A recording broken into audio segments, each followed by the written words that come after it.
আজকে একদম মরতে, মরতে বেঁচে গেছি। হ্যাঁ, বলছি কিছুদিন ধরেই মাঠের বারপোষ লাগানো হচ্ছে না। কারণ আমাদের বারপোষ লাগানো হওয়ার পর পুজো দিয়ে খেলা শুরু করতে হয়। প্রায় অনেকদিন হয়ে গেছে আর আজ অনেকদিন বাদে শ্রী রামের ভক্তকে দেখতে পেয়েছি। হ্যাঁ, এমন অনেক কিছু পশু পাখি রয়েছে যাদেরকে এখন খুবই দেখাই যায় না, বিলুপ্ত বলতেই পারো।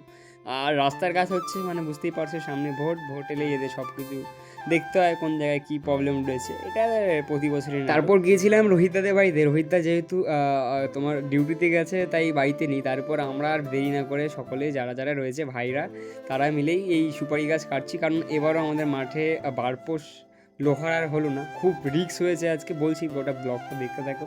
কারণ এরকম জায়গায় রয়েছে দুটি সুপারি গাছ, খুব ভালো গাছগুলো, খুব মোটা, বেশ ভালো। আর মানে ফারানো তো যাদের বাড়ি থেকে নিয়েছি তাদের খুব অসুবিধা হয়েছে, মানে খুবই অসুবিধা হয়েছিল। এরকম জায়গায় দুটো সুপারি গাছ ছিল। যেই হোক, ধরো বারপোষ কেটে বাড়ি এসে সন্ধ্যাবেলা আর বিকালে খেলতে যাইনি, সন্ধ্যাবেলা গিয়েছিলাম বাজারে। বাজারে গিয়ে বাজার করে তারপর আজকে নারায়ণ কাকুর দোকানে আজকে নতুন একটি খাবার টেস্ট করেছি। আর ব্লগ কেমন হয়েছে অবশ্যই কমেন্ট করে জানাবে। আর যেতে যেতে কেউ রাধে রাধে বলতে ভুলো না।